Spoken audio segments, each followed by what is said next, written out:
Hello. Hi, Yvonne.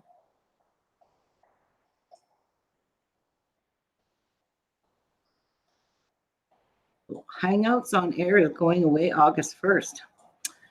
Imagine that. So that's going to be stuck on my screen now. Let's get rid of that. There we go. I don't need to see that, but I did know that. And all that means is we have to use an encoding. Hi, Mary.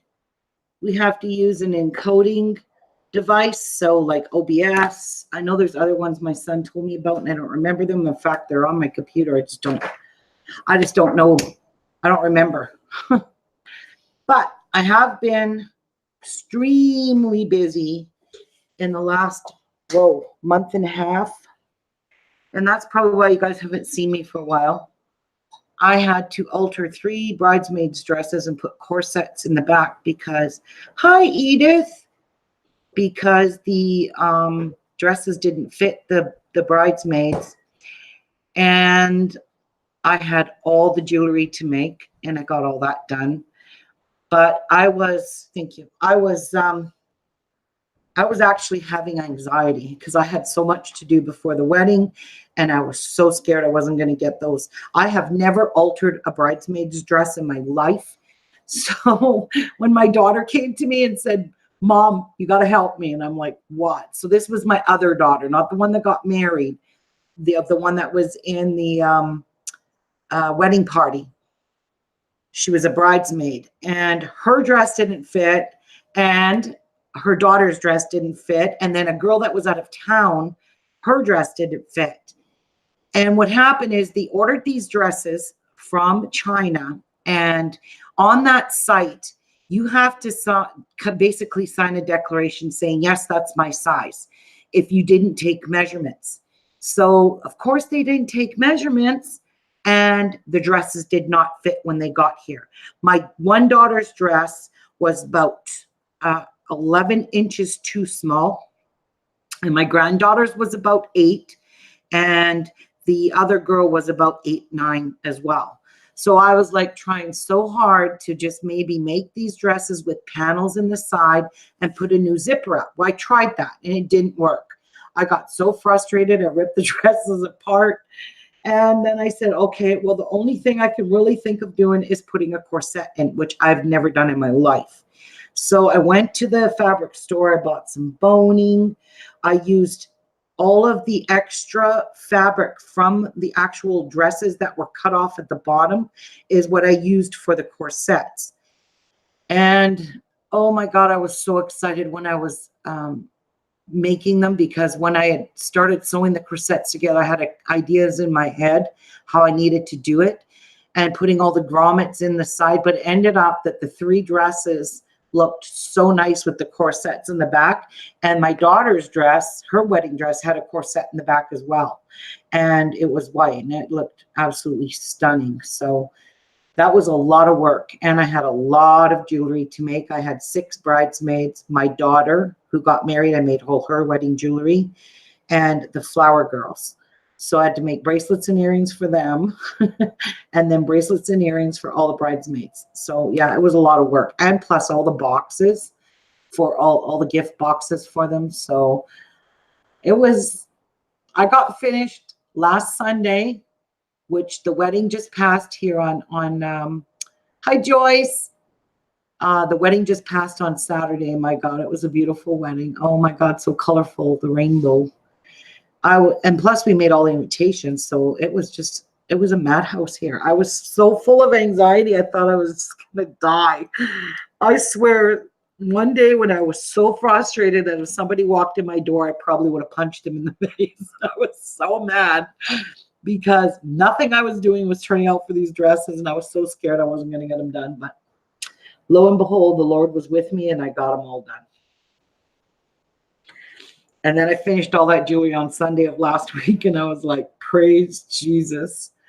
I am so done. And then rehearsal was on Thursday, so I had a whole bunch of cooking to do, which I don't mind. I did a lot of cooking for the rehearsal party, and the rehearsal party was really nice. So yeah, I'm thankful that's over with. You have no idea.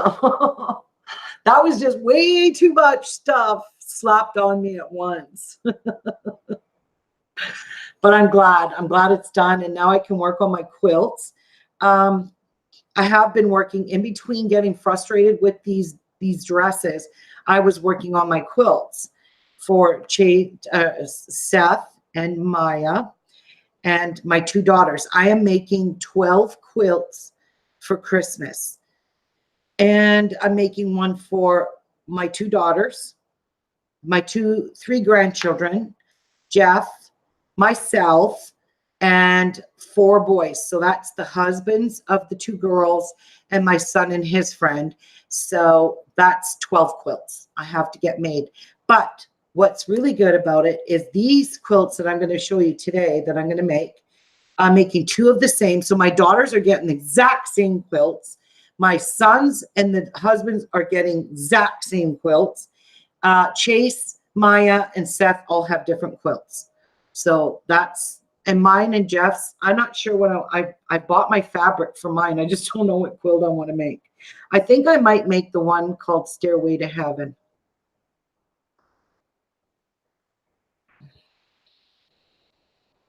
Oh God, Joyce, that would have been a nightmare. I didn't make these dresses.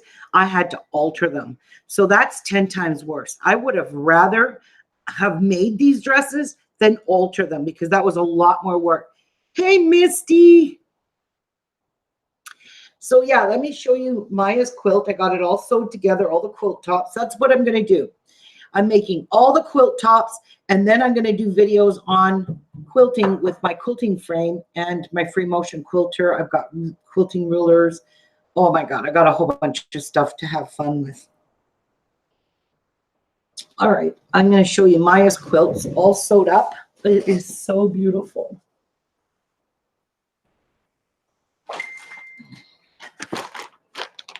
Aha.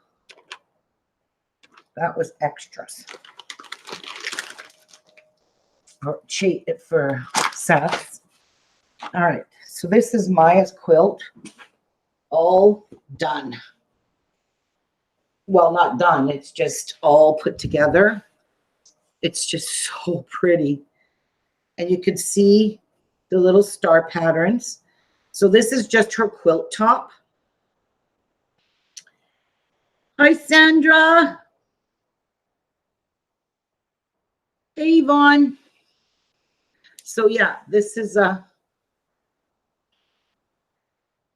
that fabric that has the actual paper. There's a paper line with this, and it's called Gorgeous. It's just beautiful. Actually, I had a paper pack with this paper from Scrap Queen, and I sold that. But it had these little girls in it, and this fabric I bought about 4 years ago. So I got all the fabric to do the binding and the backing, which I'm so glad. And I've also ordered all of the things for inside of the quilts, the battings. So this is a really nice size quilt. Nice size. It really is. I'm going to have to press it before I put it on the quilting machine.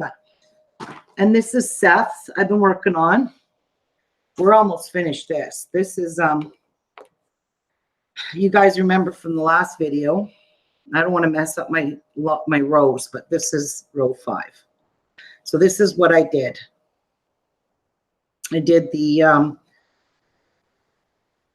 zigzag, but I will show you guys when this is all done. So I got 5 rows sewed together, and I've got 4 more that are pinned and ready to be sewed. And then I just have to sew the rows together, and then his quilt is done. And I will take pictures and show you guys the quilt tops, but I got to block my daughter because she's in my group, and I got to block her so she can't see these. Anyway, now this is a quilt along today and just some chit chat and nothing spectacular. This is called the Night Sky Quilt. That's what my two girls are getting right there. But I don't like this border. And I don't know if you can see it, but I don't like this. Okay, so I'm going to make something with 4 patches. And I'm going to do a whole border in 4 patches because I really don't like these. I don't like how they come to the corners. So if you can see, the corners are different. So these two, this corner and this corner and this corner and this corner are the same. So these two are the same and those two are the same. And I don't like it. I don't like how that goes. But I do love that pattern. And that's what I'm going to make. I really love this diamond stuff in here with the stars. And it turns out to be a 71 by 79. Seth's quilt's really big. Now I'm using that. And wait till you see the fabric. Oh my gosh. So these are just plain solids. I didn't want to cut all of these. And this Bella Solids is really thick fabric. Like this isn't that cheap cotton, which I like this because I've been making quilts for years, Mary, but I took like a 5-year break maybe. And this one here is really no right or wrong side. So I like that in the solids. So I got 2 packs because you need 2 10-inch packs. That's what it says. 1 pack of 10-inch background squares, which is the white, and 1 pack of 10-inch print squares, which is my prints here. And I want to show you these prints. They're stunning. They're batiks. Also, in the video for Missouri Star Quilt Company, she uses these rulers, and these are called the Clearly Perfect Slotted Rulers. And I'll show you how these work. I love this because this one here is the inches, and this is the 1.5 inches. So I'm making 4.5-inch squares. So that's the size of my half square triangles will be 4.5 inch. So I'll be using this slotted thing, this ruler. But what's really nice is it cuts off the dog ears too. So everything's all done at once and super fast. And yeah, I bought these from Missouri Star Quilt Company. In fact, I bought all my stuff from them for these quilts. Oh, this quilt fabric is so beautiful. All right. I have 2 packs here on the go. And as you can see, I've got some turned this way because this is how many pieces I'm going to need for that outside border. Yes, these are very stiff and they kind of have a stinky, like a mildew smell to them. I don't know why. That's the way they came. But anyway, I've got, when I iron it, I can smell it the most. So anyways, this one here, and this one here, I've got 8 squares separated out of the 10-inch packs because this is what I'm going to need for the border. So me and Jeff worked it out. There's 60 half square triangles in the outside border, and that makes 8 squares because I get 8 half square triangles per square. So, but I'm doing it, like I said, different. So this is an ironed one because I ironed them. These came all folded, these 10-inch squares, the way they were packaged. But just take a look at these batiks. This one here, I forget the name of it. I think it's called Island Batiks. They smell musty. And I think it's because these are hand dyed. So these are all the darks. Lots of darks.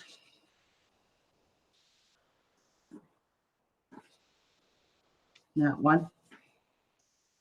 And then we're getting into some of the lights. I love, love, love. Not this one, but there's one coming that I wished I would have got to see it in. If I wash them, Mary, they're going to get all frayed, and that is going to be a nightmare. I was thinking about it. So this one here, oh my God. This one here has a rainbow of all the colors that are in this pack. So there's purple, green, light blue, kind of like I don't know if you can see it in the camera, but it's got, can you see it? It's got all the different colors in this. I just love this pattern. So that's my favorite. I wish I would have saw that, but I didn't buy that for the backing. I bought a very dark purple for the backing. And there's another one. Look at this. You can see all the darks. And this here is for either my binding or one of the borders. This one's pretty too. Really pretty. Love this one too. Love the colors. I just love the pattern on it. But I like batiks. And batiks are nice because there's no front or back either. Did you know that? You can't tell the front from the back.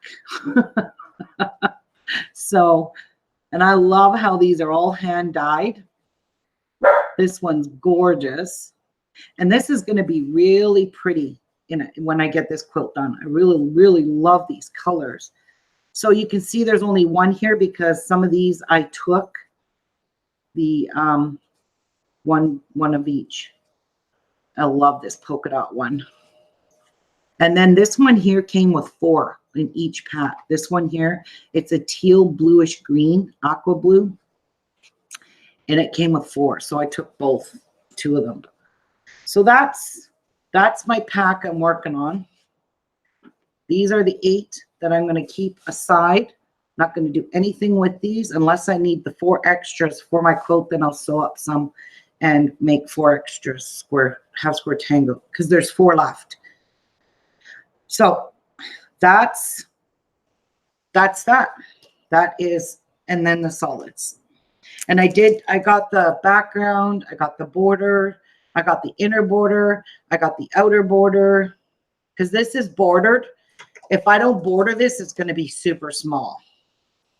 So you can see it's got this white inner border here. See the white inner border?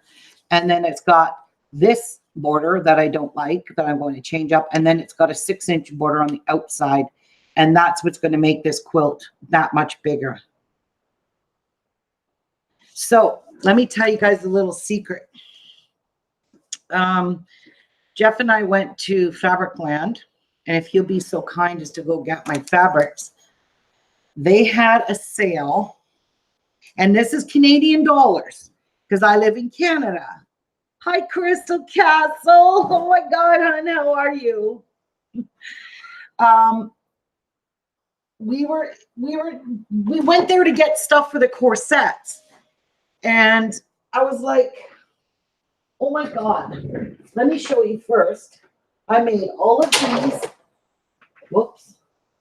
I made all of these pillows for my outside, and it's one of these pillows that you just put the pillow in, and see the pillows inside. I made 8 pillows. I just recovered my old pillows. And one second.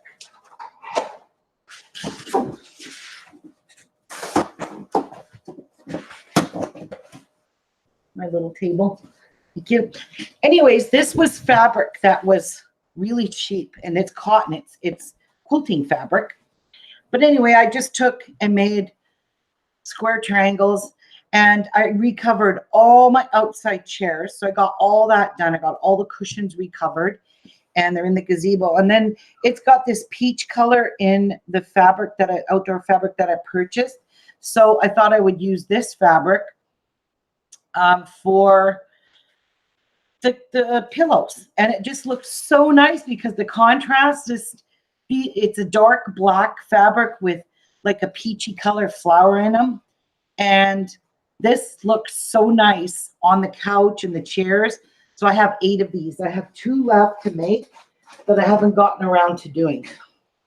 So anyway, as I was saying, we were in Fabricland, and I don't know, people that live in Canada know what Fabricland is. Hi, Cheryl.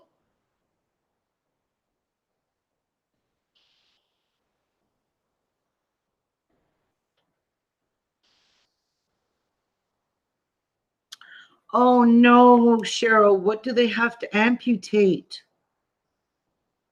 Oh my gosh, I'm so sorry.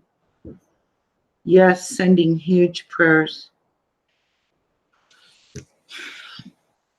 Anyway, poor Cheryl. She's been so sick. So anyway, we were at Fabricland, and I said to the guy, because there was a guy there, and I said, do you guys have any quilting cotton on sale? Because I wasn't paying. How much was the solids, Jeff? $20 a meter? Yeah. Just for a solid print or solid cotton, which is this white cotton, is $20 a meter. So a meter in Canada is like a yard, but only it's 2 inches bigger, because there's 36 inches to a yard and 38 inches to a meter. Anyway, what's the 2 extra inches? Whoop-de-doo, but still $20 a meter. Now, the printed fabrics were anywhere from $24.99 to $30-something a meter. So he said, we've got two, they showed me where the 2 big racks were. They were like big, huge places that all the bins had all the printed fabrics on them. Jeff and I went through them all. So I'm going to show you. They were $7 a meter. So this is their clearance cotton. This one here is called Wyndham Fabrics to Meet Royal Court. So this fabric here is like a little, kind of like a lime green with a dark green in it. Unfortunately, I had to use the fabric that went to this on the backs of my cushions. So I got about 4 to 5 yards of each one of these. So there's that one. This is Baby Chase's quilt fabric right here. I just thought this was so cute and so boyish. Look at. So this is going to make his quilt.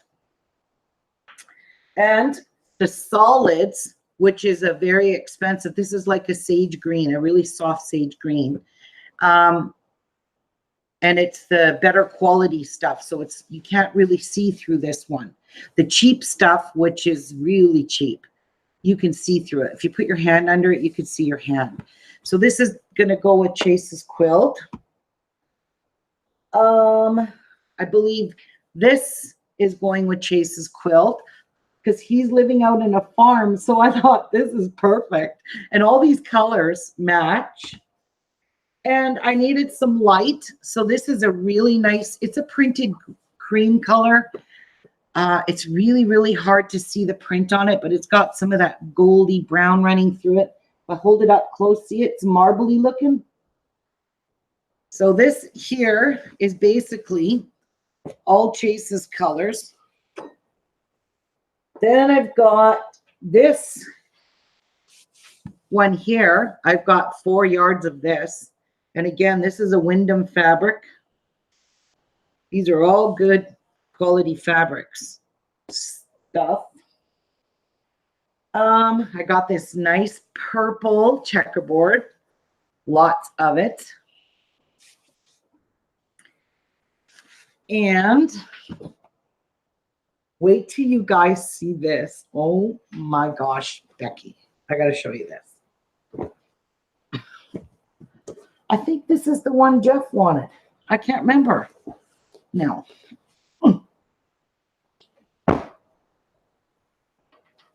Check out this fabric. This was $7 a meter. Is this not beautiful or what? So this will be my husband's quilt, part of it, some of it. I'll be making his quilt with this. This is so pretty. I love it. And I got 4 or 5 yards of that, meters of that. And then I got me some clear. This is just cream off-white in the expensive cotton that was $10 a meter. Their solids are expensive. $10 a meter, and you can see, you can't see my hand through this. So that's how you can tell this is the good quality stuff. And then we've got, I need more, Jeff. We've got some nice solid brown. This was supposed to go with some of the other quilts. I don't know how much of this. I think it was supposed to go with this one. Yep. these colors here. And then there's going to be white in here, which I already have. So this is just a nice, solid, chocolatey brown. Can you see it? It's not dark brown. It's more of a chocolate brown. Ooh.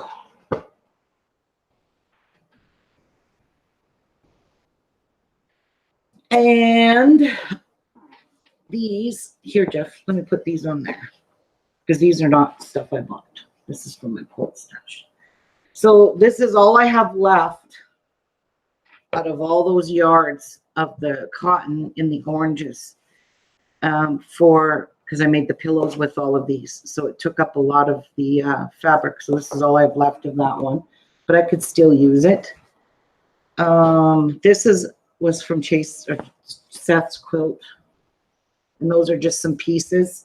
So I had to use, okay, here we go. Here's my outdoor fabric that I purchased.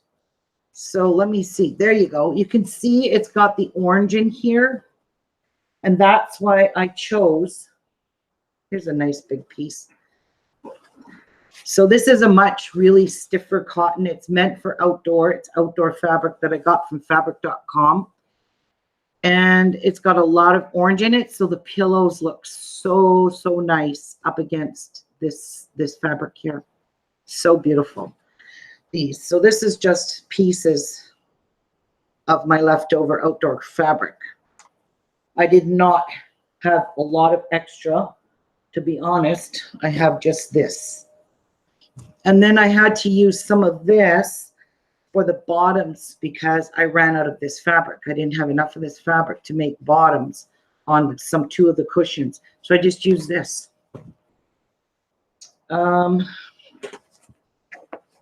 Move this stuff here. This will be a beautiful quilt. This is a quilt panel that you just add borders. You can do half square triangles. You can add borders. You can do whatever you want. But I got 2 of these panels because they were $4. Look at these panels. Aren't these stunning? So I got 2 of them for $4 each. And they're nice big size too.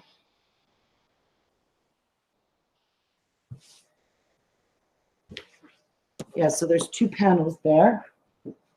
And then I got this really cool stuff. I love the pattern on this, and it's in like a teal green.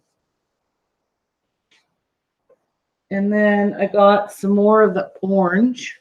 So I kind of used up all my oranges, but that's okay. I could fit this in, contrast this with something. And this was meant for one of the quilts. And I think this is Chase's backing. This is his backing for his quilt because all of these colors are in his prints. So that was all of this stuff I'm showing you was $7 a yard, a meter.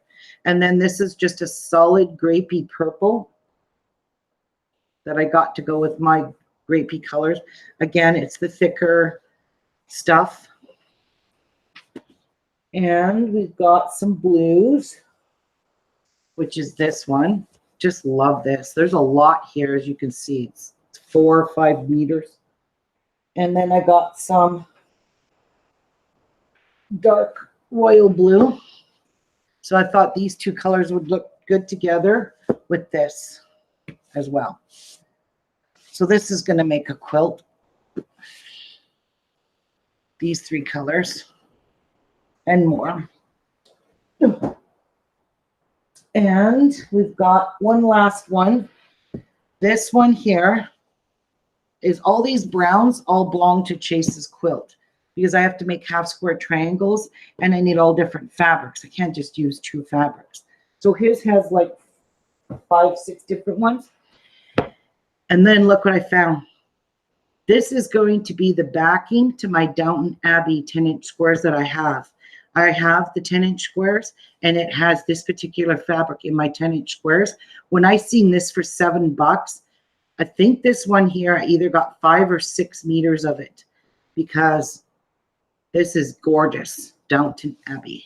And that was one of my favorite shows. watched it.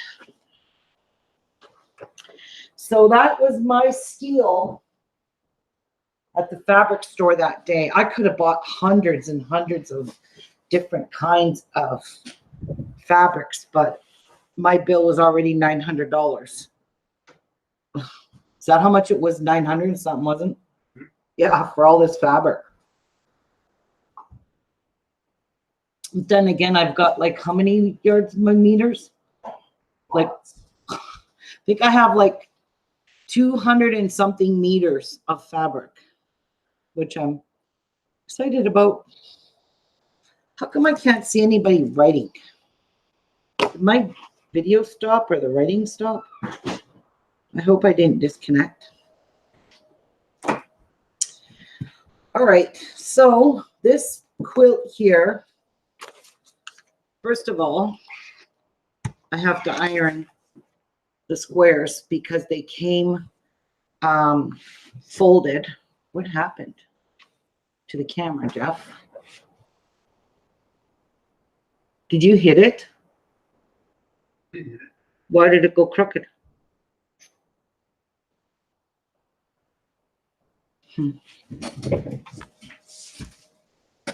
Let me fix this. Something happened. There we go. I have to iron these squares because they came folded. That's how they packaged them. They were all, like you can see, they were folded here. And you should always iron your fabric. So even though these are my 8 squares, I'm going to just grab 2 at a time. I'm not going to iron one. I'll just iron 2 at a time. And then I'll set them aside.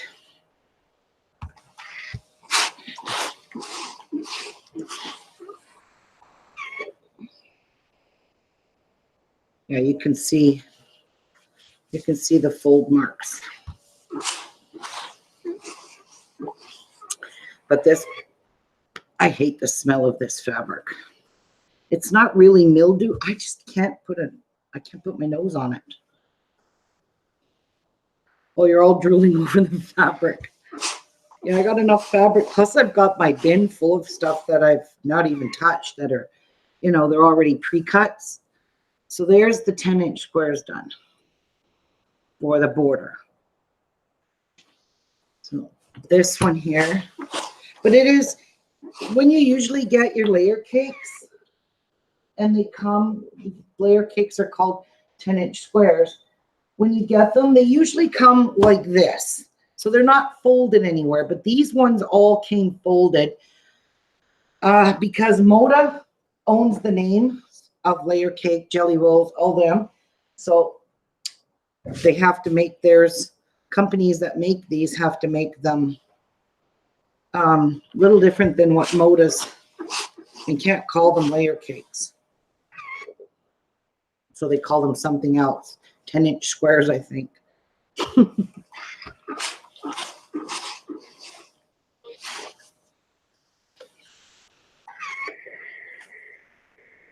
Yeah, so I'm just doing 2 at a time. And now you can really get to see the gorgeous, gorgeous fat batiks.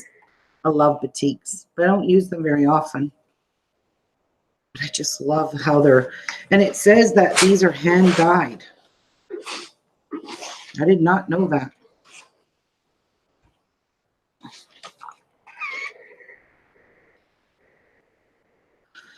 Oh, I'm getting my life back slowly but surely.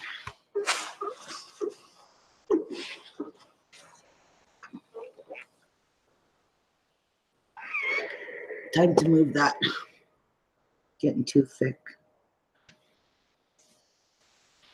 Yeah, these were all folded up so pretty. They were lined up like this. This is how they were folded in the thing. They're all lined up nicely like that. So you could see in the one corner of the layer, you could see all the fabrics that were in here. So that's why they were folded. And because I'm doing half square triangles, I have to have these as flat as could be.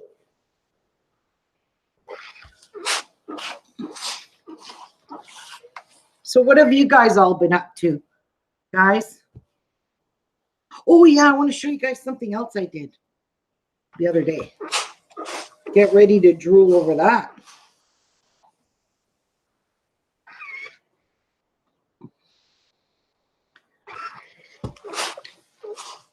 When did I make them, Jeff? Sunday, the day after the wedding. Yeah.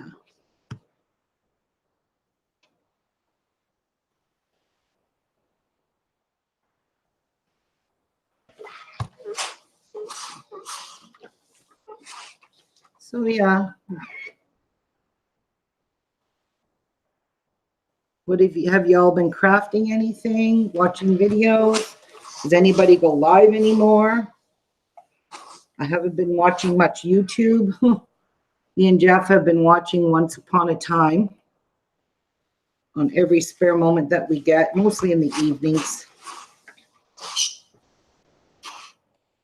Tiki's doing a lot better. He doesn't have to go back to the vet anymore. He's done. His wing, well, the way it healed is the way it's going to stay. She said he may, over the years, over time. Hi, Mary, Inspired Art, Mary. Oh, welcome, Crystal Nicole. Oh, Angela was on Sunday. Yeah, I had a little chit chat with Angela yesterday. Haven't talked to her in months. And her and I got caught up on a few things. She tried to convince me to come back to crafting. Ouch! Ooh, damn iron. And I'm not going to ever come back to crafting other than, you know, doing the odd thing here and there and doing quilting, painting, maybe some beading, but I'll never do paper crafting anymore. So, but she said that people miss me and that I could quilt, I could do anything. I don't have to do paper crafting. So that was kind of nice of her. Like, we had a nice little chat, and it was good to talk to her. I haven't talked to her for so long, and talk to anybody, because I've been so wrapped up in getting all that stuff done for the wedding. And now it's all over. It's all over, guys. And she leaves for her honeymoon. They're going on a 10-day cruise to the Bahamas. She leaves on Thursday. And we get baby Chase every weekend. Okay. Oh, that's what these are called. Graphic Jewels Batiks. Island Batiks. These are the graphic jewels. And believe me, if you guys could see this fabric in person, it looks way nicer than what you can see me doing it with. But yeah. Island Batiks. And it says, these beautiful pieces of batik cotton have been hand dyed by our skilled fabric artists in the garden village of Sanyar, Bali. The batik technique is thousands of years old, and this art form has been passed down through the generations, accumulating in these beautiful fabrics from time to time. They are slight variations and small imperfections in our handmade cloth, which simply add to each fabric's uniqueness. From the hands of Bali to you, enjoy. So this is kind of nice, because if this goes back way, way back, you can imagine that back in a day, like I believe in all those countries, they wore fabrics that were similar to this because they hand dyed them. Hand dyed them. I think they even made the fabric. Handmade cloth. I don't even know how to phantom that. But they made this cloth. But anyway, they're smart. And it's beautiful. And I like it because there's no front or back. That's what I like most. So I'm trying not to get all this mixed up.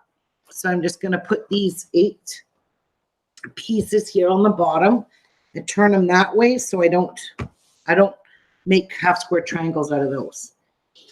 So we're going to need of course, this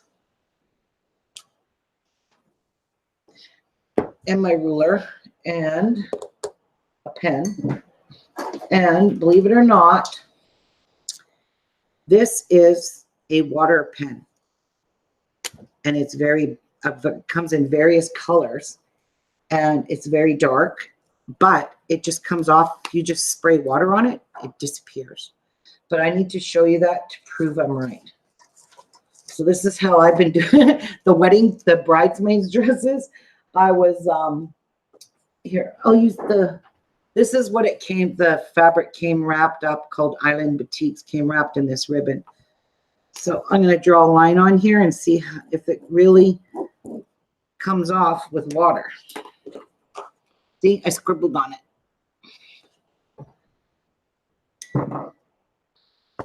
Just going to get some water here and see if it disappears. See if they're lying. Yeah, that don't come off. Oh, wait a minute, it does. But you have to kind of soak it. But then again, this is thick ribbon. Yeah, that didn't come off. Don't trust.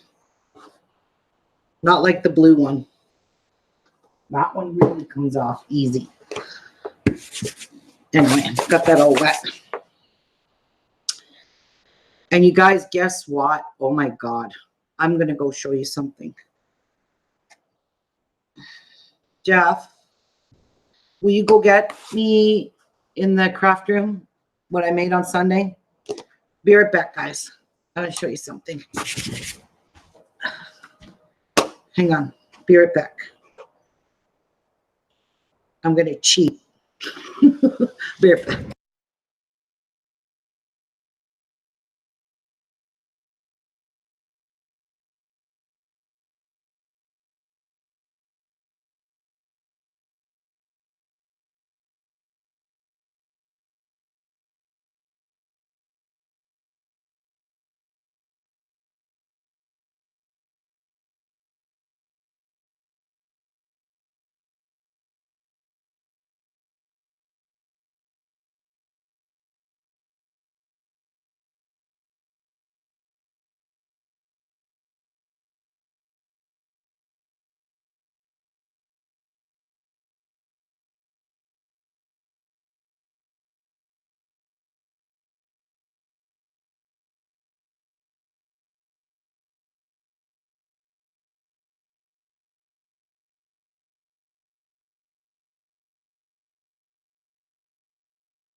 Okay, so like this here, I was so proud of it. And some people have seen this because I have posted this on my regular Facebook. I just haven't put in the group yet.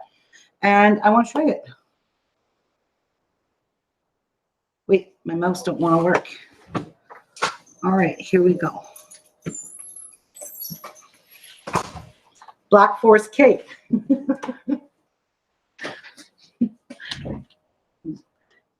You like my Black Forest cake? Now, let me just grab one piece.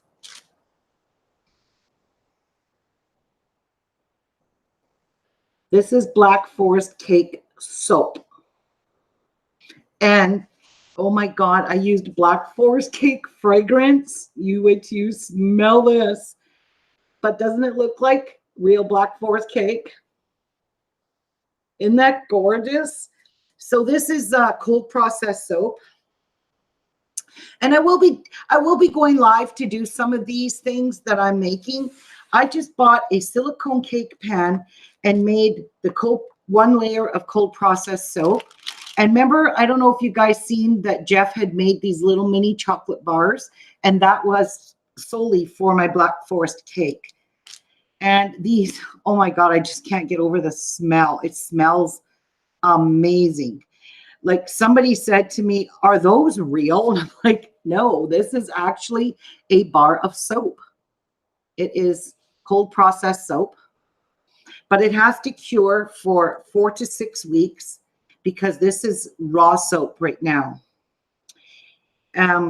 They do look really good. We made the cherries.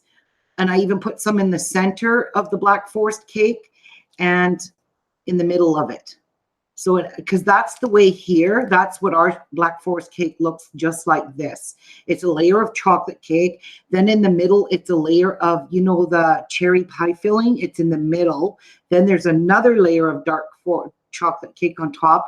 And then in the middle of it, like this much of it, is got more of the cherry pie filling with the whipped cream all the way around with chocolate shredded on it and cherries all on the little whipped tops parts. But I was so happy because this is my very first cold process soap I made, and I was so happy with it. And I didn't do it live because I was nervous and I wasn't sure if it was going to turn out or not.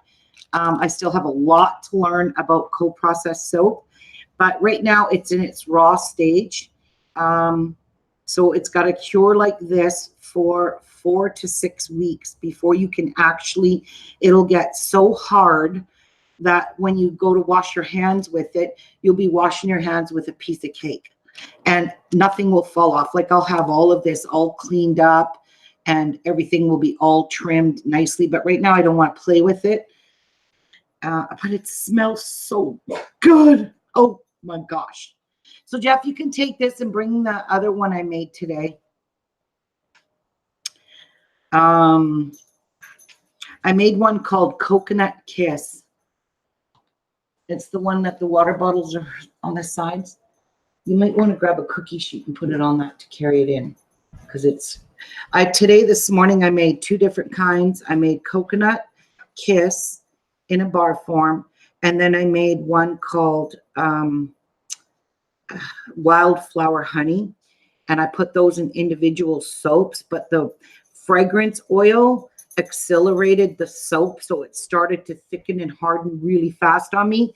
So I had no time really to pour it. So I had to kind of flop it in all these trays and try to smooth it out. So I can't show you that one because all you're going to see is the backs of the soaps. So when I get those over, I did them in 4 colors. I did them in white, teal, pink, and purple. And I kind of swirled all those colors together to make it in the soap. But on the bottoms, they're in a mold that have bumblebees with honeycomb on it. So those are going to be super pretty, and they're called Wildflower Honey.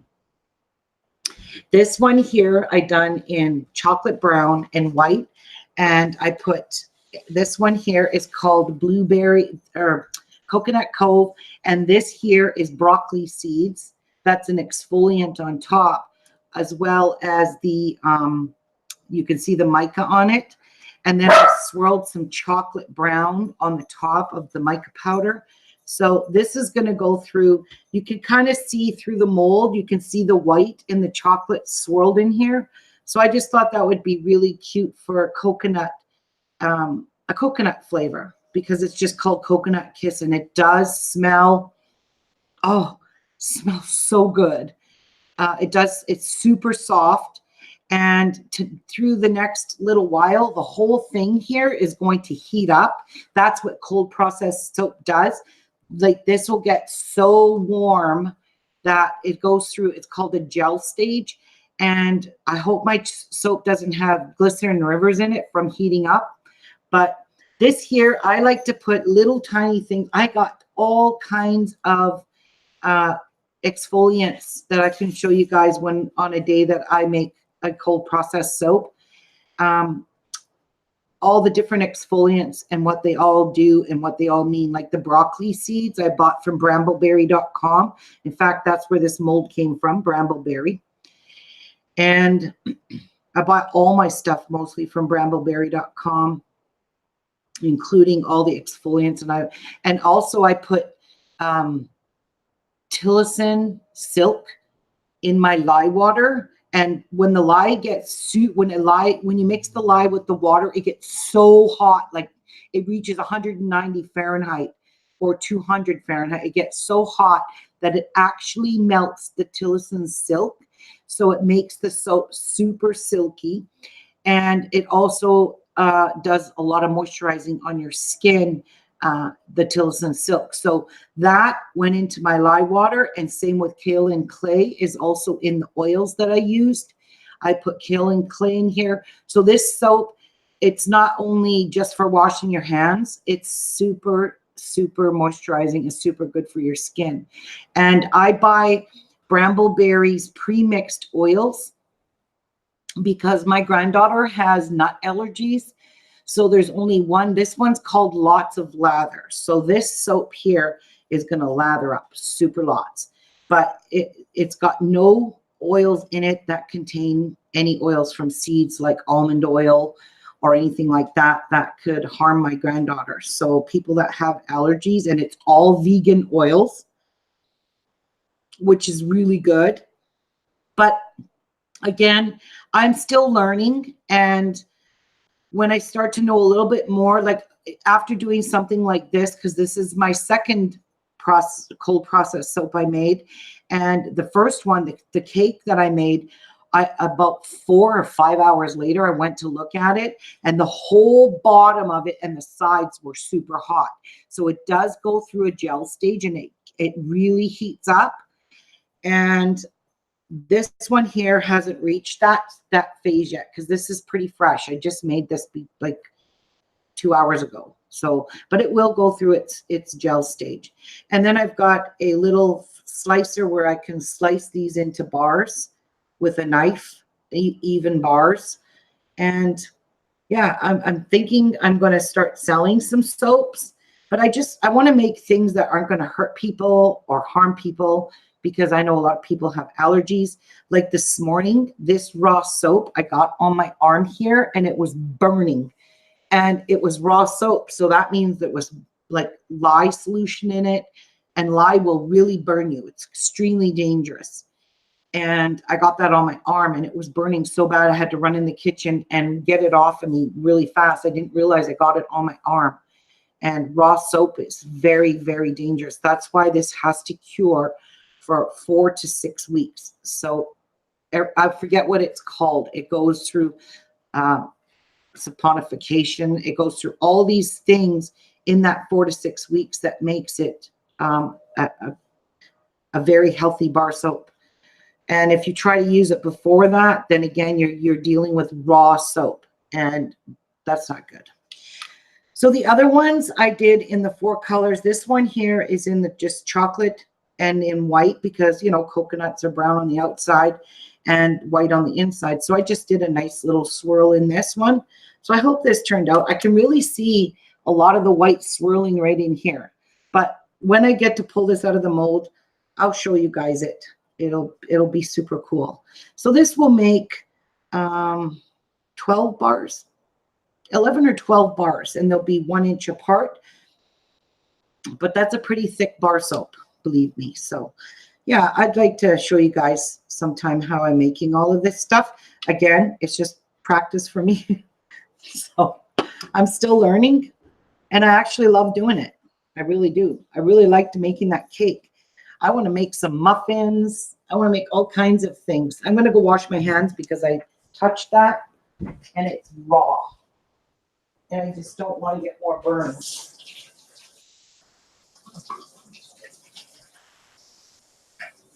And I wear gloves. You should wear gloves when you're making soap, because, well, cold process or hot process don't matter. If you do the melt and pour, you should wear gloves just for hygiene, you know, for hygiene. But that I got on my arm here, and it was burning. So I don't know how I touched it or how I got it there, but leave it to Ruby. I managed. So yeah, it's too pretty to wash with. Oh, but it's nice. I brought some of my soaps to work, and I put them in the ladies' bathroom, and someone stole them. Stole the rose gold ones out of the ladies' washroom. So that was really nice of them. So for now, I'm going to just mark squares, which I have to mark the solids. is my scissors here.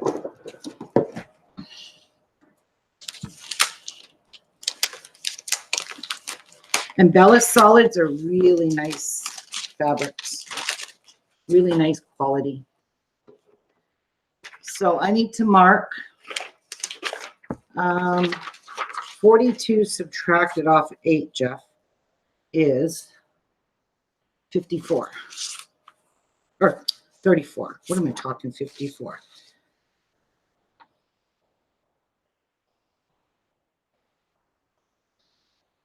Yeah, so let's get marking. We got lots of marking to do. And then I'm going to just bring you guys over to my sewing machine and we'll sew up all of these. So in order to make these, if you watched my last video of doing these, I got to move this stuff out of the way because this is just not comfortable. Can you guys see? Not really. Let me bring my camera up a bit more. For some reason, it's down there. There we go. Yeah, if you would have seen my last video,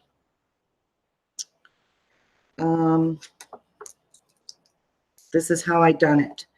To get 8 half square triangles, you need 2. Let's see how that worked. Perfect. So you got to mark all of these white ones, the lighter ones anyways, if you're using white. And then you're going to sew 1/4 of an inch on this side and 1/4 of an inch on this side of these lines. So you can see this pen marks really nicely, but it's a fabric pen. I have it in tons of colors. I got them off Amazon. So we're just going to mark a bunch of squares and chit chat. And then we could sew them all together. We get to babysit baby Chase today. His mom's got to go to work today. Whoops. That was crookedness, if I've ever seen it. And I'm wearing false nails. My sister did my nails for me last Wednesday or Thursday before the wedding. And I got silver glitter on that one and then just plain. And these are poly gels. They're nice. They're not acrylic. I wish I could mark like 15 of these at once. That the mark will just go right through all the fabrics. Probably need a permanent marker for that. Yeah, you can use a permanent marker. Anyway, just saying. Oh, Joyce has to go make her hubby a sandwich. Yeah. So yeah, there's lots to catch up on. Once in a while, I'll do a live video on soap making.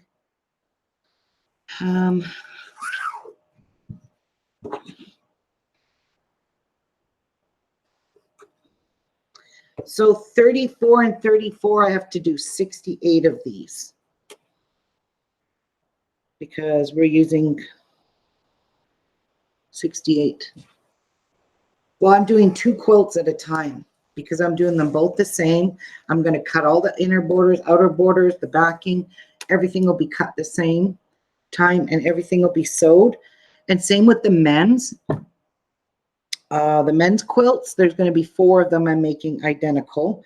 And it's called Drag Race. And it's a drag race quilt made out of blue fabrics and jelly rolls. So it's the 2.5-inch strips. So I'm quite excited about that. I just haven't found a pattern yet, what I want to do for baby Chase's quilt, because I'm making everybody full-size quilts. I'm not making little lappy quilts. These are full-size quilts. Wow, that was crooked. I got to fix that because that's going to throw my half square triangle off. I cannot leave it like that.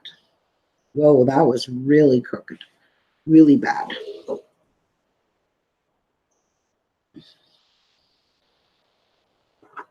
There. That was bad. So yeah, I'm still finding a pattern I want to do for him, because I like Seth's, and I'm even thinking I might do it the same as Seth's with the, you know, the zigzags. But I'll tell you what, this is a lot of work doing this kind of piecing, because you're working with half square triangles, and every single thing in the quilt is all half square triangles. And that's a lot of work because you have to square them all up. I just sat on the couch one day and I brought my little ironing board because Jeff and I recovered it. I brought my little ironing board over on the table and I just ironed them and squared them all up. In 2 days, I got that done. And that was a lot of half square triangles to do and ironed. Like, I don't even know how many. You can figure it out. I used 42 squares, 8 per square. You tell me, you do the math. You tell me how many half square triangles I had, Jeff. There was 42 squares and 8 half square triangles per square. And the, what? How many? 336 half square triangles is what I was playing with for Seth's quilt. And they were 4.5-inch squares, because when you do them this way, you can't make them any bigger than 4.5, but you can make them smaller if you want. But, you know, 4.5 is pretty good size. And this quilt is basically was calling for the same thing, 42 squares at 8 half square triangles per square to get that pattern, but I don't like that border. So she says in her video that the leftover half square triangles is what she used for that outer border. So I'm not using that. I'm not doing that. I don't like it. Like I said, I'm going to do 9 patches. And I think that's going to look super cool. And if I bought a lot of extra fabrics just because I don't want to run out of fabric, out of border or anything. I don't like how this is, yuck. Wow, this pen is really making a mess. Look at my hand. Oh, I'm going to get something else. Now that's just making a hell of a mess. I'm going to use this pencil.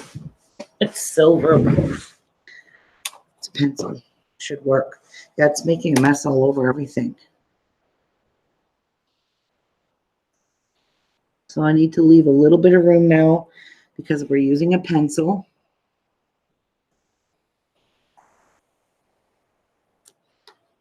Yeah, that's a little better. This is a Quilter's Choice silver pencil. And they come in silver and white and whatever color. My package only came with silver and white. So this is great on the lights and the white is great on the darks. And I don't know how you get this off. I never even tried. I never read on how to get this off. I don't know if it's an iron off or if it's a wash off, spray off. Wow, there is like black ink all over my ruler. And it's making a mess of my squares. Stupid thing.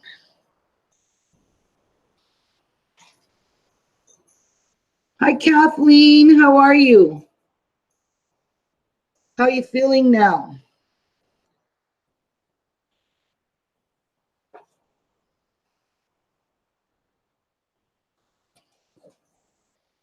You know what I like about this Moda?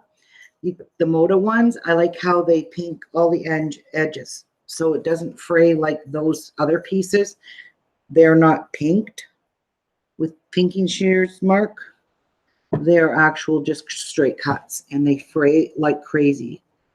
Like Seth's quilt was fraying like crazy. Even when I sewed the seams, I was picking threads out of the seams. On every seam almost I had threads hanging because of the frays. But I mean, it's not a big deal. It goes pretty quick when you're ironing it. You can just quickly pull those threads out. So you got to kind of push very carefully, because if you don't, it distorts your line and it doesn't make it nice and straight.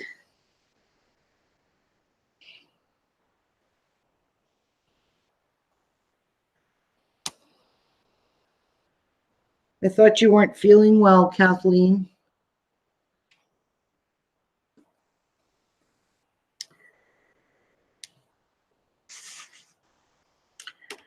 And my sister is coming over on the weekend to do some quilting, some sewing. I don't know what she's going to make, but I did tell her that she can have all of my chenille fabrics because she likes to make rag quilts. It's easy for her and she can whip them up at home as well. She don't have to be here. But I told her she can have all my chenille fabrics. I love the texture of this white fabric. It's very thick. It's very good quality. I like the Moda fabrics. Layer cakes are fairly expensive. But just think, they're already cut to 10.5 or 10 inches. So you don't have to cut them, which is a bonus.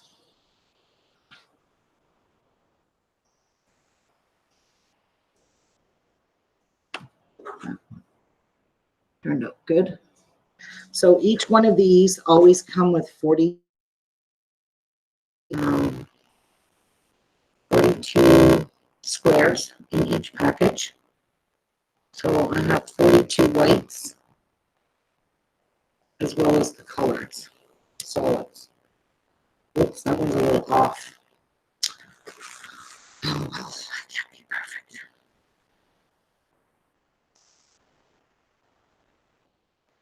Oh dear, you have COPD.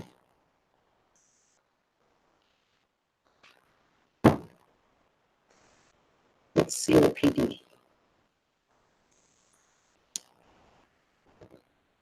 Is that a breathing problem? Jeff? What's COPD? What is that?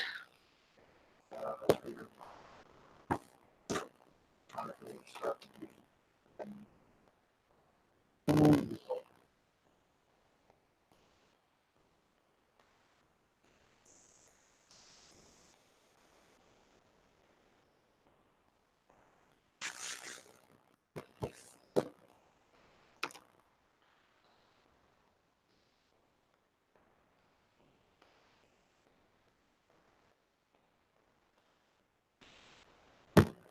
don't people go on oxygen for that? I am?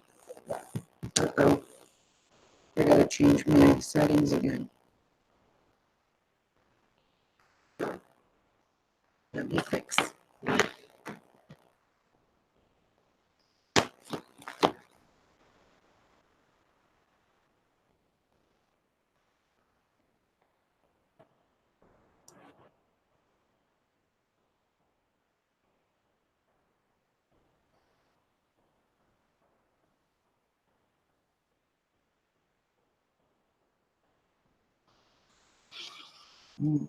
Is it better, Jeff? Okay. Wow.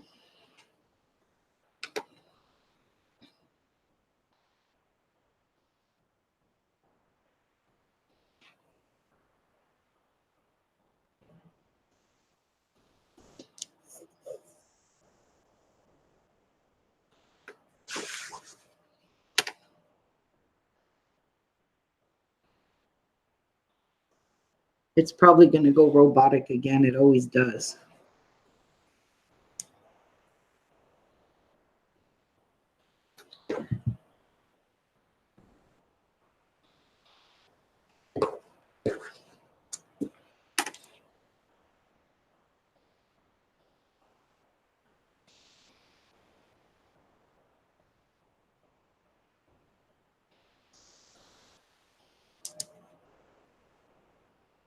Yeah. Every time you move your pencil up this, it just kind of moves the fabric.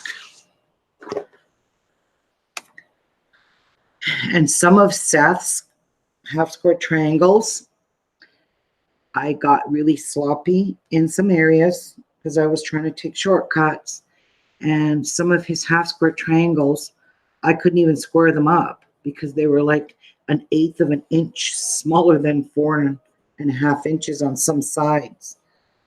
So I don't want to do that with these because it makes it really difficult to make your quilt straight and perfect and flat. And I need it flat to go onto the frame for quilting. So that's why I'm taking my time and not rushing, because these move.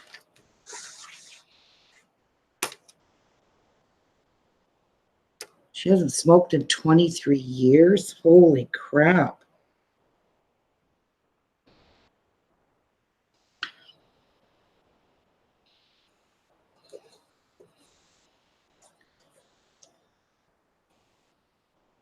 There. I'm getting the hang of doing this.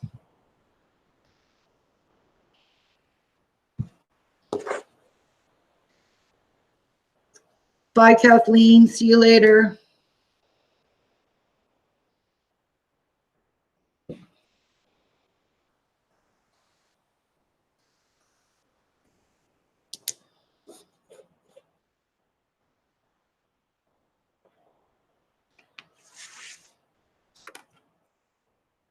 And also, I was rushing to get his these lines sewn in, and that's where I was getting really sloppy. I was getting crooked because I was just rushing. And I learned my lesson to doing that. So I'm not going to do that again.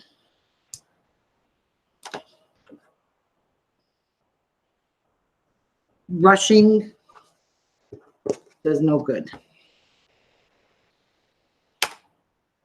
So I'm going to save 8 of these, and I'm going to make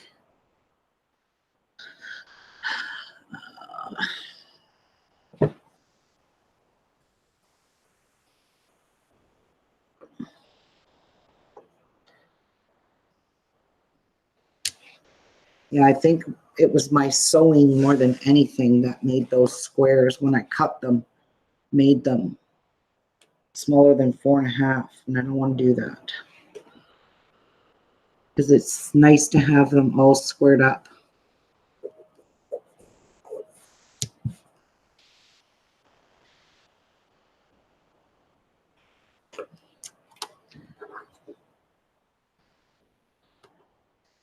That's easier.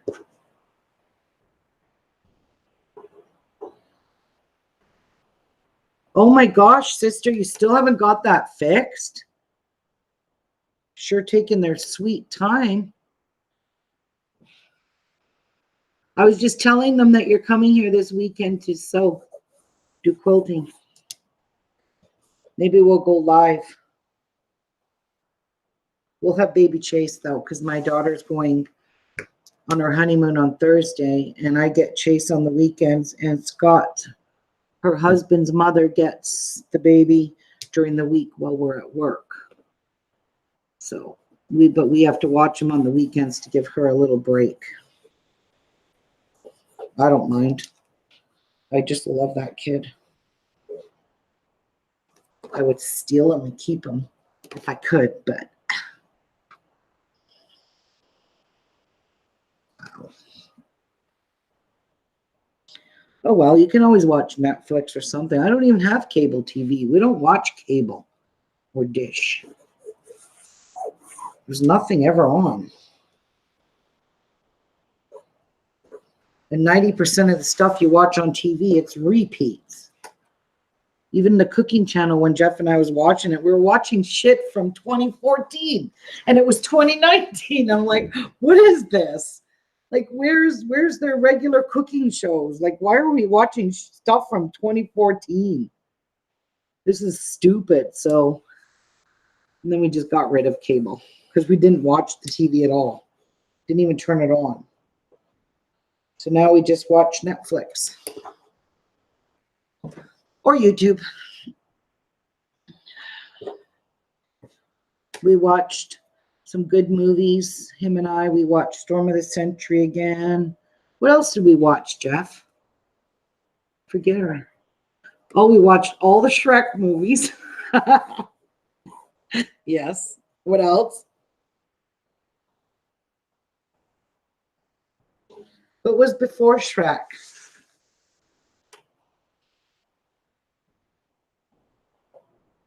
I don't either. But we are going to watch The Robe, 10 Commandments. We've got all that. We've got a DVD player that we could just watch all our shows. He hasn't seen Everwood, and I loved that show. I hated that they took that off the air, but I think it only lasted 4 seasons and it was gone.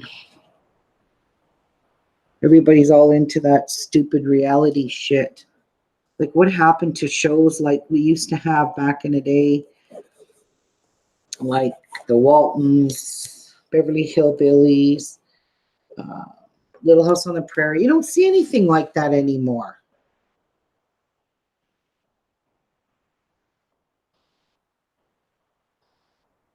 Yeah, they always did have a lot on Roku.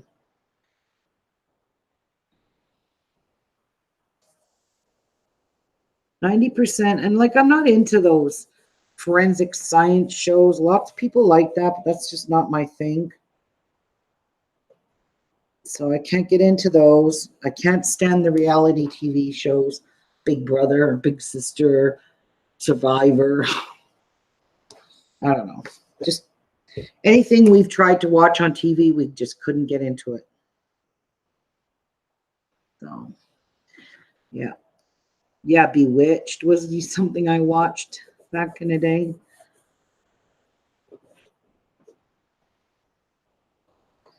So, someday. Yeah.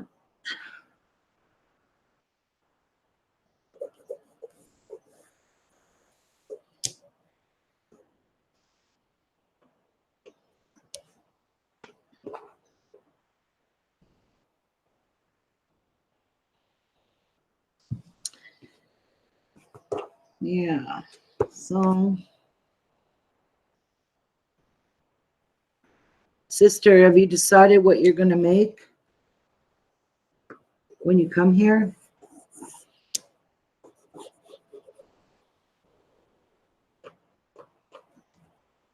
Or you still don't know?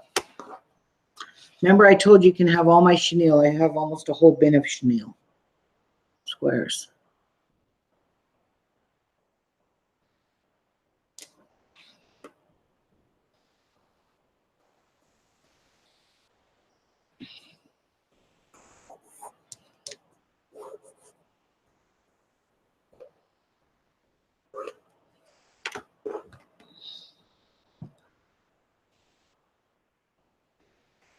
Oh, they're there to fix her dish. I think her dish has been down for 2 weeks.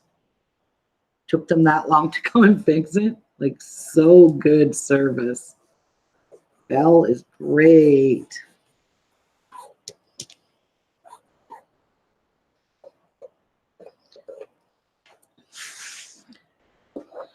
I'm really getting these in the corners. I'm being very proud because the last ones I did were not like that. They were pretty sloppy.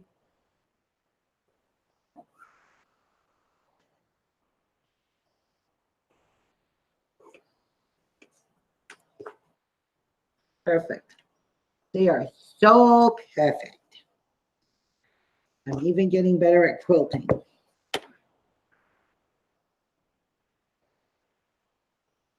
Well, maybe. Is there anybody still here or just Patsy is? Because I could end this. There might not be anybody left here. Might have bored everyone.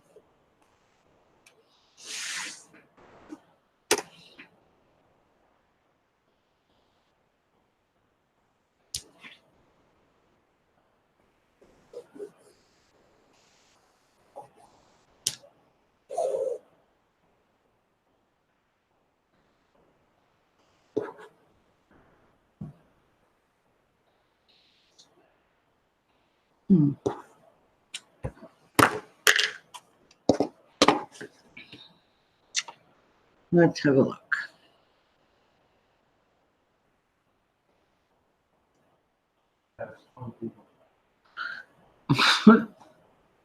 You call those crazy quilts?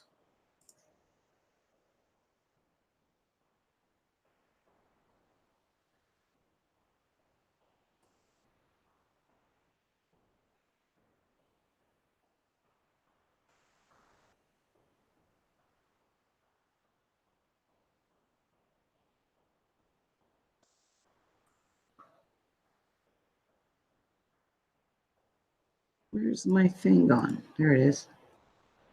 Rag quilts. Yes, that's what I call them. Rag quilts.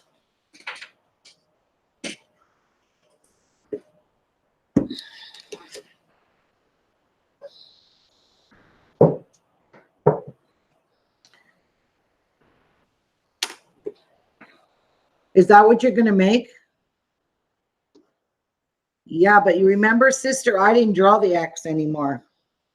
I just sewed those X's. I didn't even draw them anymore. You did. I didn't. Bless you.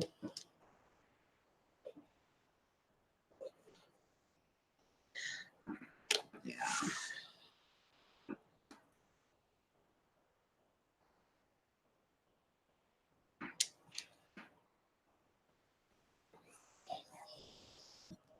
Wow. I'm gonna, there we go. I have to make it thicker, move over more because my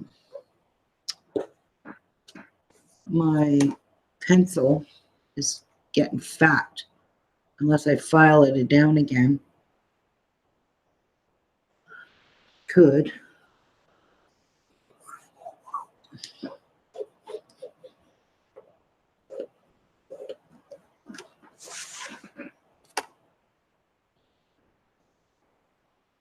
So I'll do one pack.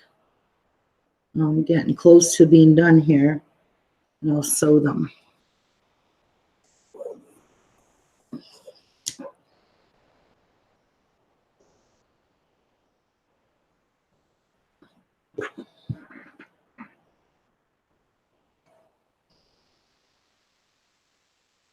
All but 8.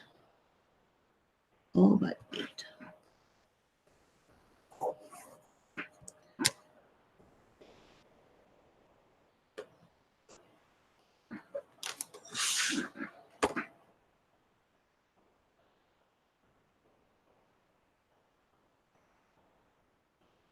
Yeah, it does go faster. You gave up? I thought you still drew lines. I could have sworn you still drew your lines. Whoops.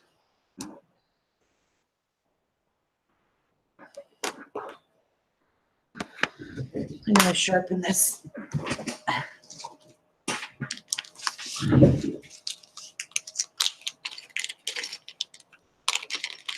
Because it's too fat.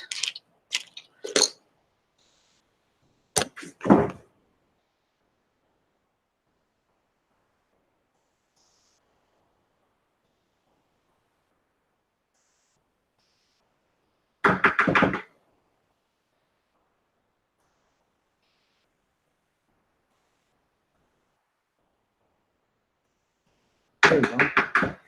Nice and pointy.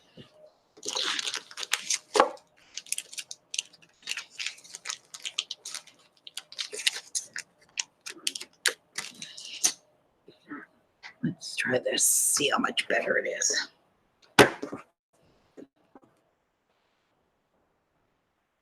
Much better.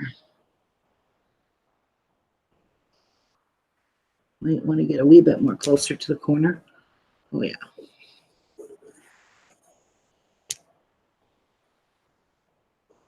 Much better. You don't have to move over so far.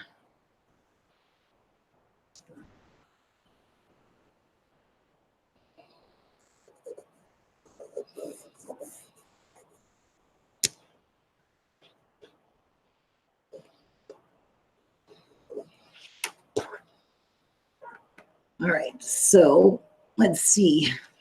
I need to remove 8 of these. 1, 2, 3. Oops. 1, 2, 3, 4, 5, 6, 7, 8. So this is what I have left to do, is 3 more. And then we'll sew these. I'll bring you over to my sewing machine.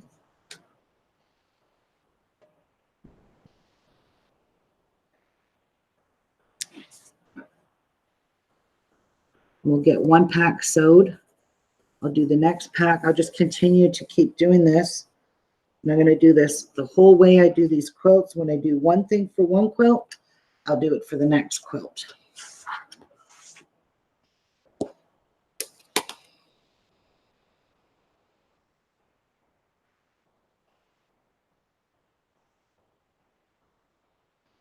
Well, bring instant coffee, sister. I don't think I have any. I just have Keurig coffee.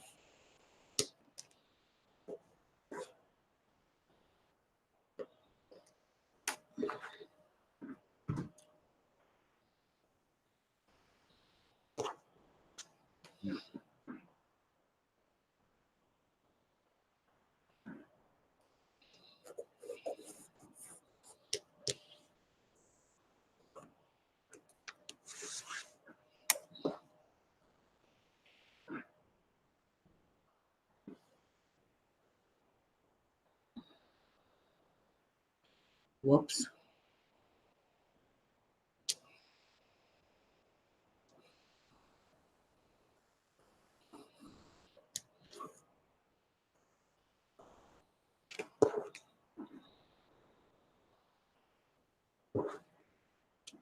Last one. Then we'll go over to the sewing machine.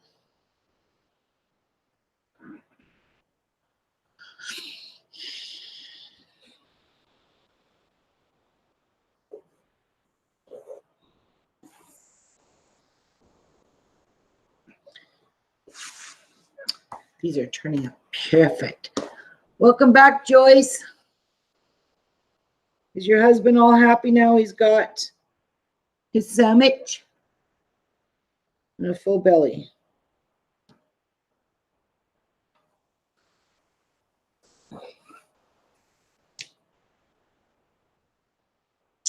All right. Now, I am going to turn my camera off for a minute, move it over, and situate you guys over here. Somehow. Whoops. We can do it. What did I do here? Whoops. Get out of here. I'll be right back.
Okay, so I have to make some adjusting here.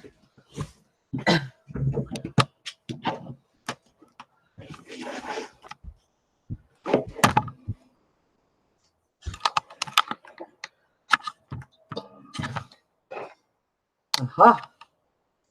There we go.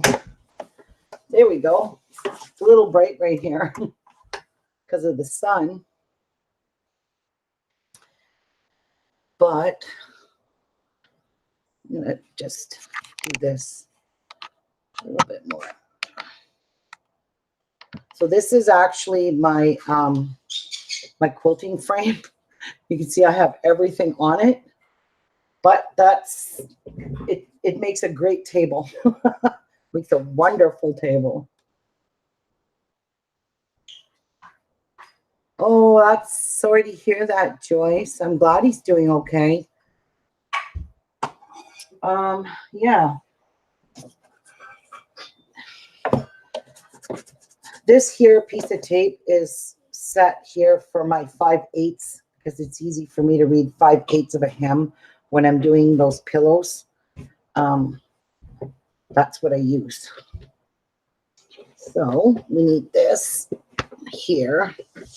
And we need a stack of fabric squares.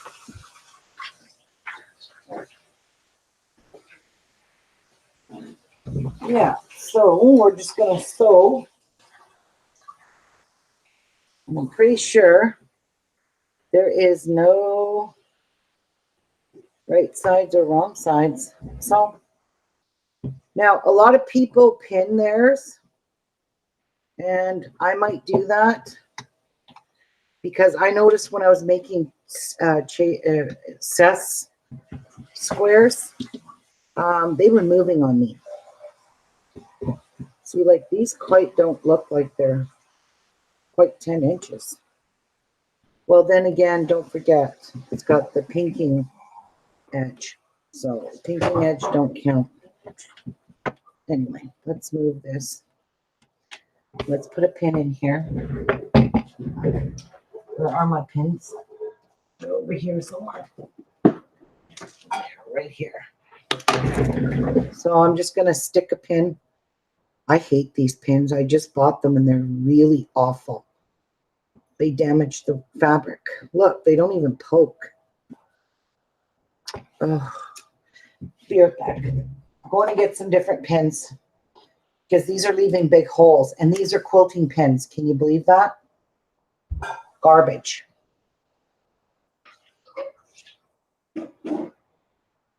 Hi, Cheryl, Deborah. I'm going to get different pins.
All right, now we're talking business. But basically, what I don't want it to do is shift when I'm sewing it. And I noticed that when I've done Seth squares, they shifted. So let's hope they don't do that here either. I don't normally use pins. I use those pin, what do you call it? Clips, wonder clips. But this way, it's not going to shift on me. And I like that. Oh, shoot. Oh, yeah, I got my quarter-inch, you know.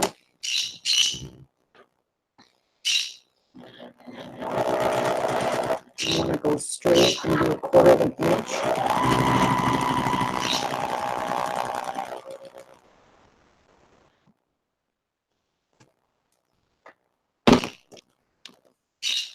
I hate using pins because they end up on the floor in my house.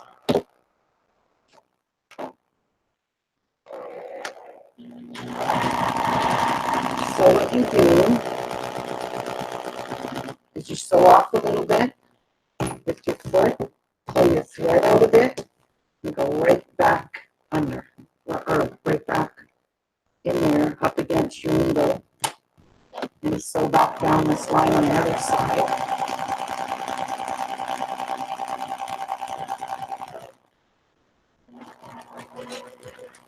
Okay, you are going to annoy. You're trying to sew on the line. And then you're going to do it on this side, same thing.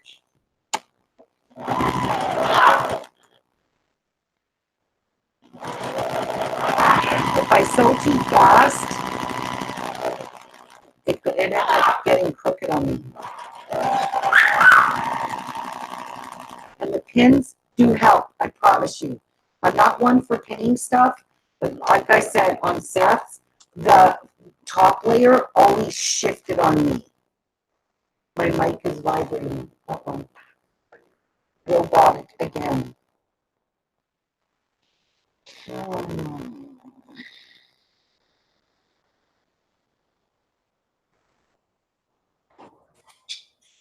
Is that any better, Jeff? Okay. So I'm going to sew off a bit, lift my presser foot, pull my thread out a bit, and push it up against the needle and sew away.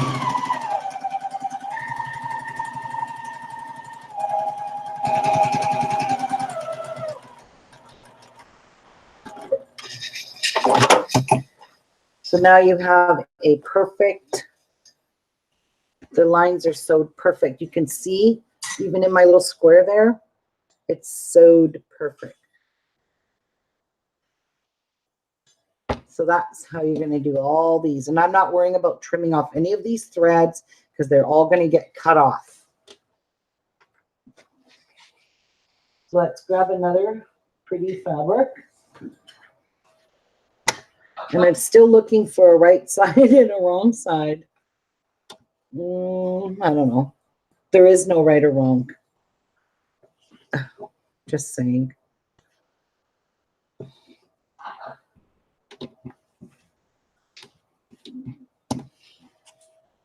So make sure it's good and even, Steven. Wow, this one does not want to square up here. There we go. I think I'm going to just leave that be and put some pins in it.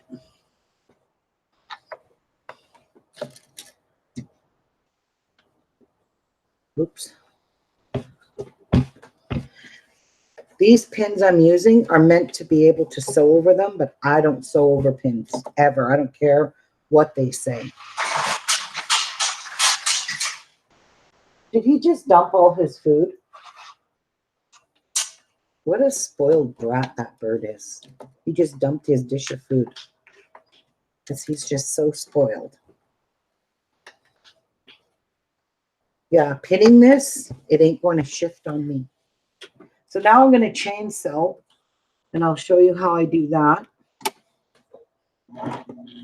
My machine is designed that as soon as I sew, it goes down and it stays down, the needle. And I'm probably going to run out of bobbin thread.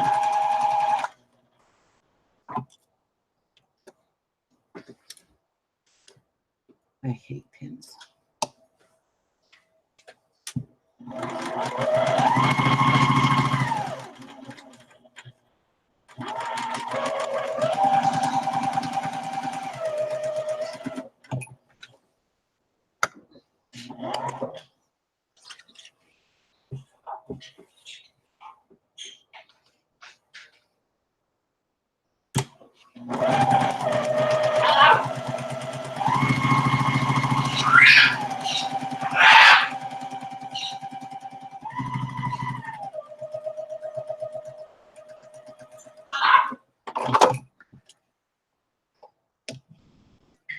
Okay, that's Miku screaming in the background because of Banshee.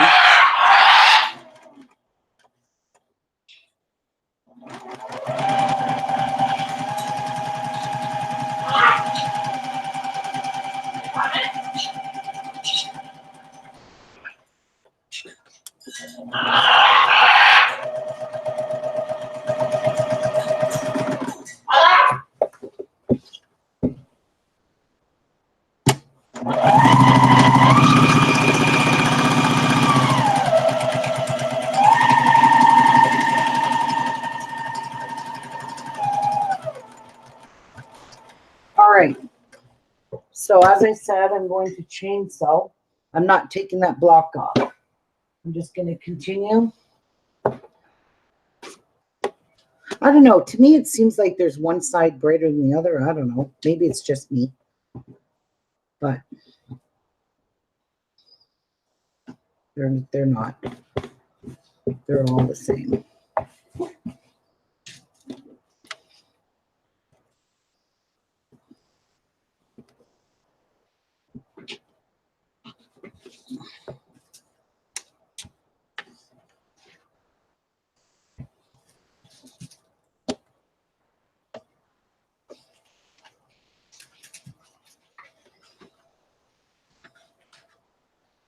Okay. So you just continue sewing with your attach. Tia, what are you doing?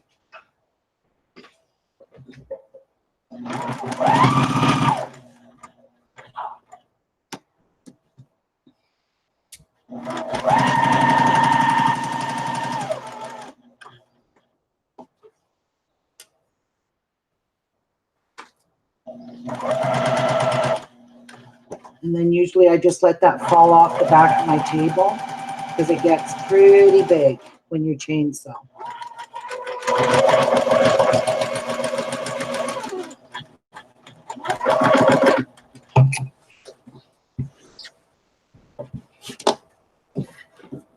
I'll just cut them off because my computer is right there and it's not going to work.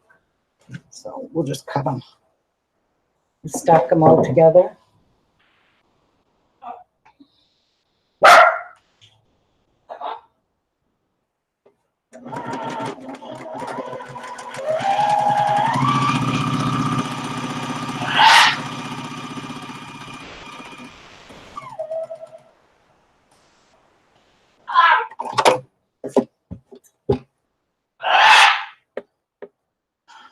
Oh, you guys miss Miku?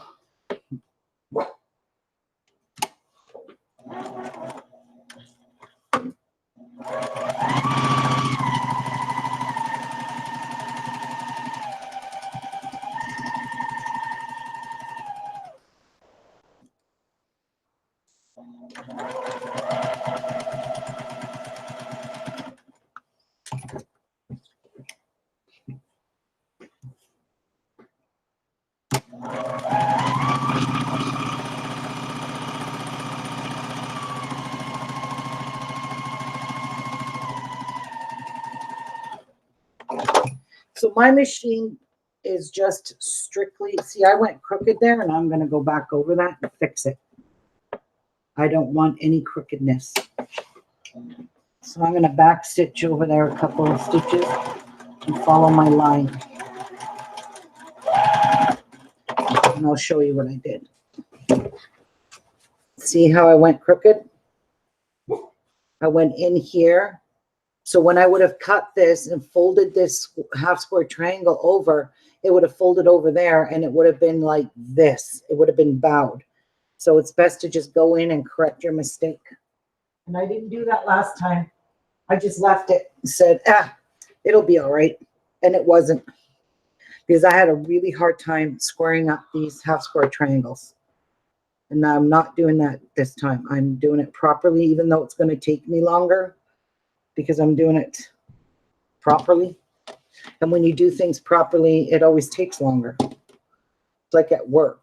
You want to take all the shortcuts you can, but it never works out.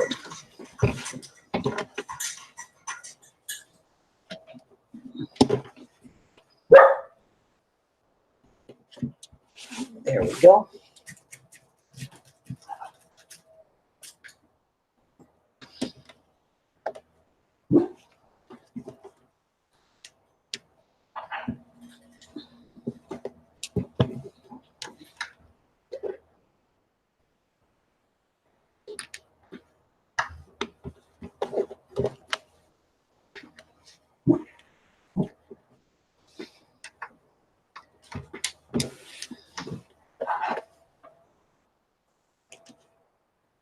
I don't know. These pins, none of them work good. They're so old.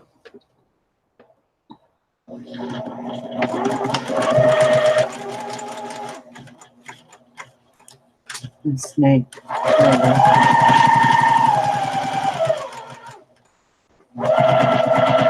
I think I'm out of thread.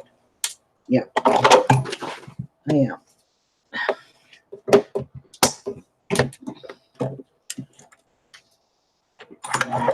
Oopsies. And I am out of thread.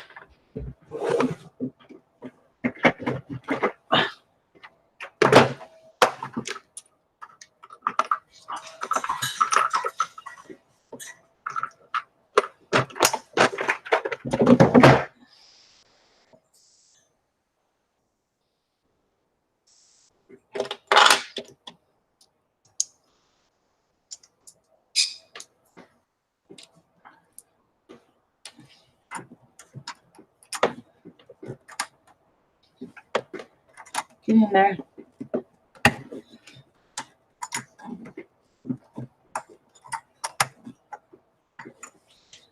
Why aren't you going in?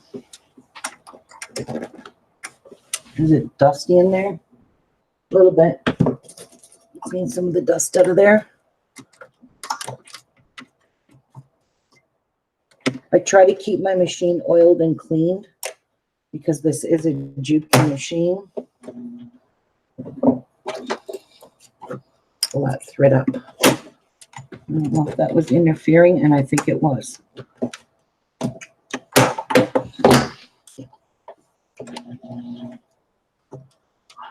There we go.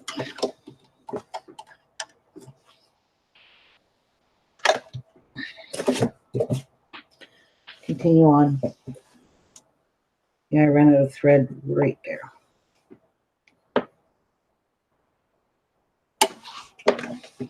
Watch out.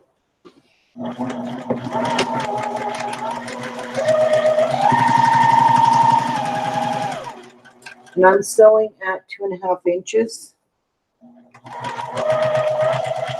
The 2.5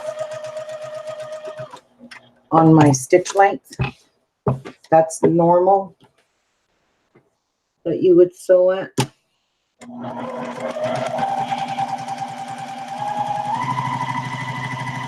But this machine only does straight stitches. It doesn't do fence, zigzags, or nothing.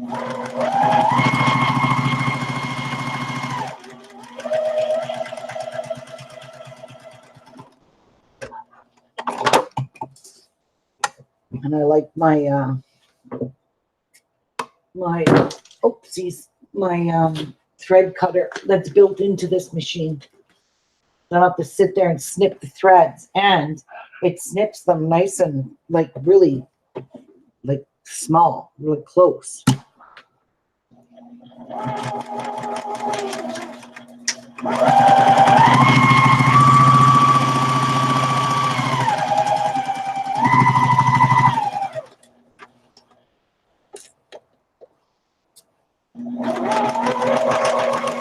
And this is where I always screw up, because that's where my work wants to go on a diagonal, and that's why I end up with doing less than a 1/4 inch.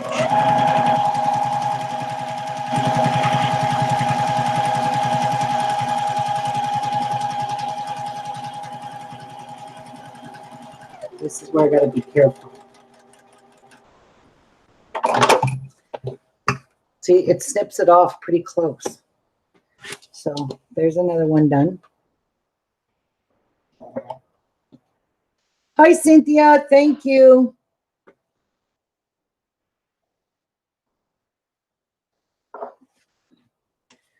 So there's no right or wrong side. I'm loving this. I don't have to worry if I'm the right way or the wrong way with this. That's working out perfectly.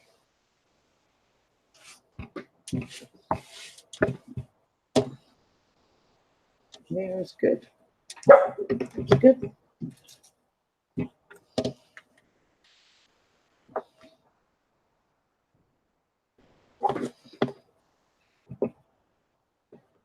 Normally I wouldn't pin nothing, but like I said,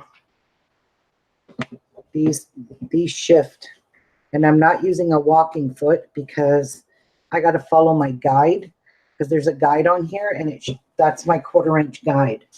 And I mean, it makes sense to have that when you're making quilts, because all the seams are 1/4 inch usually.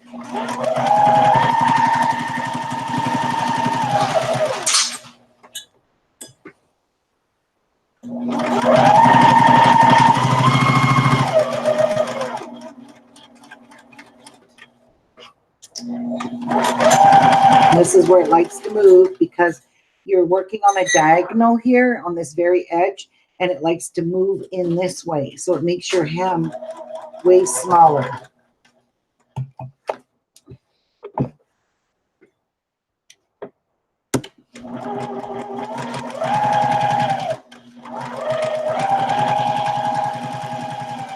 Not your hem, but your seam. But I'll show you guys. I'm going to cut one of these before I go, and I'm going to show you guys how that ruler works that I got from Missouri Star Quilt Company. I don't know if it's their brand or whose brand it is.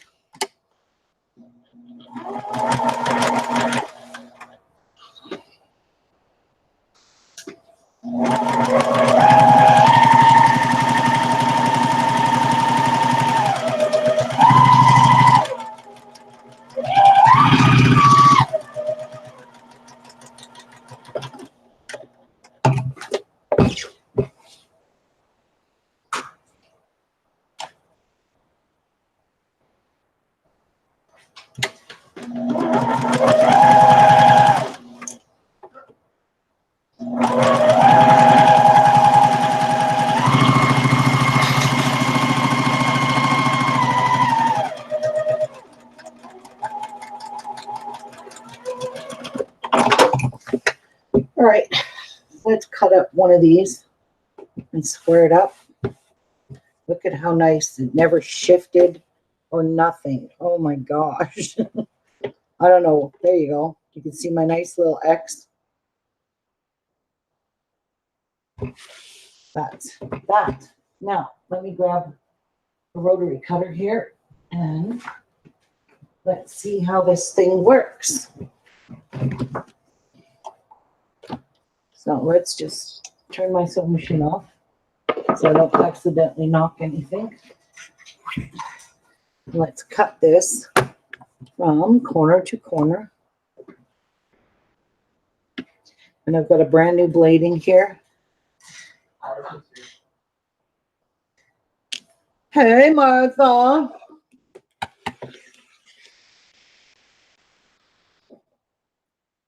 So there's that one.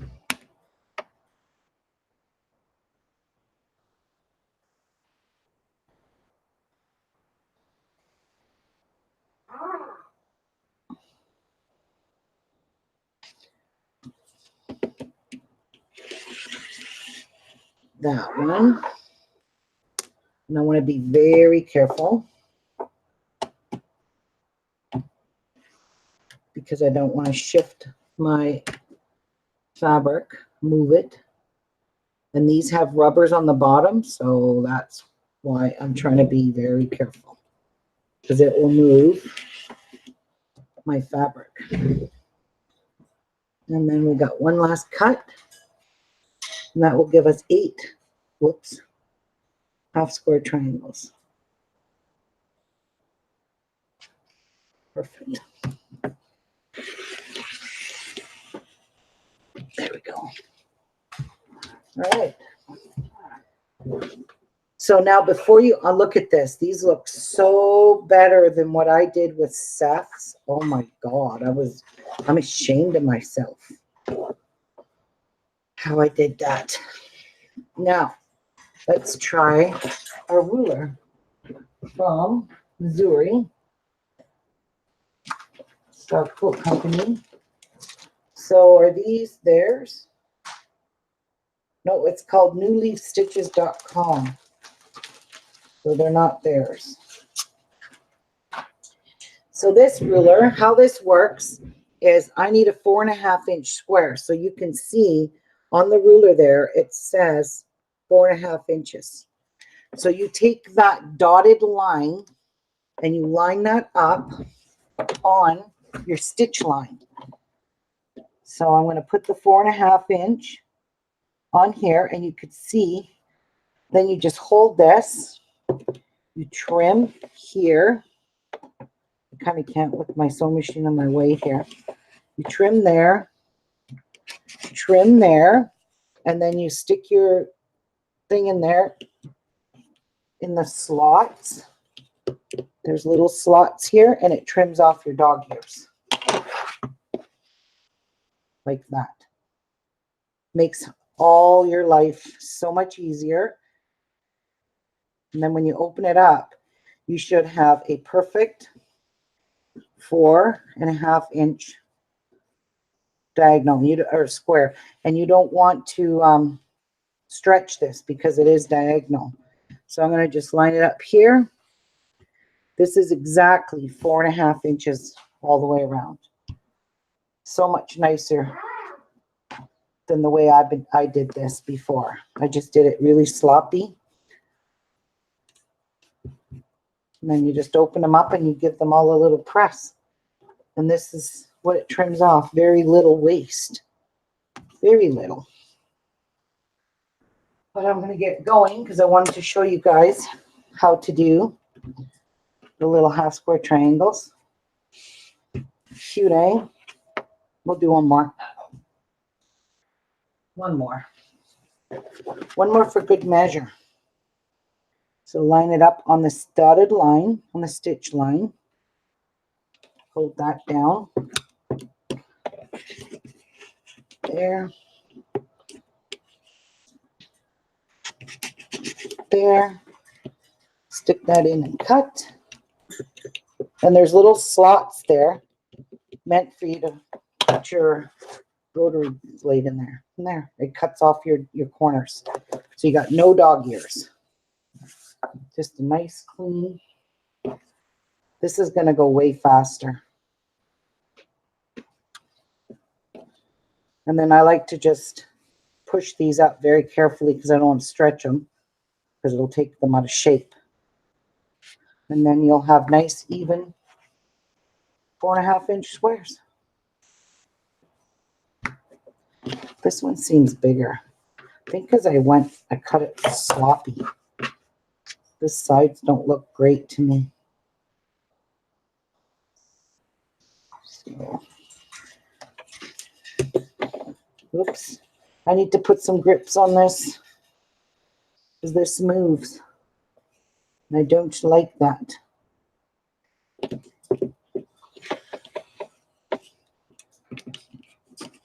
There. Yeah, I knew I had it a little crooked. There we go. Let's see if it looks straight now. Yeah, now it's straight. It was like a little thing there. So that's it. Then you would just iron them all. The dark side. So that's it. That's all I'm going to do for today because I got baby Chase coming in about 10 minutes. You have no water? Oh no.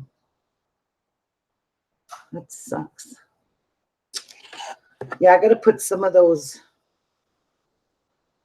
grips on these that I have put on all of my rulers. I put these rubber grips on because it prevents your, I had to do that on the 4.5-inch one. Now that I don't need it.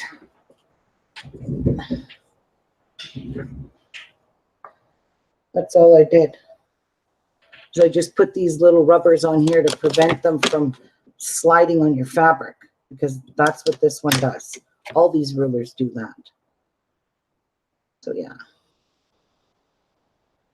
Well, guys, it was nice seeing you all.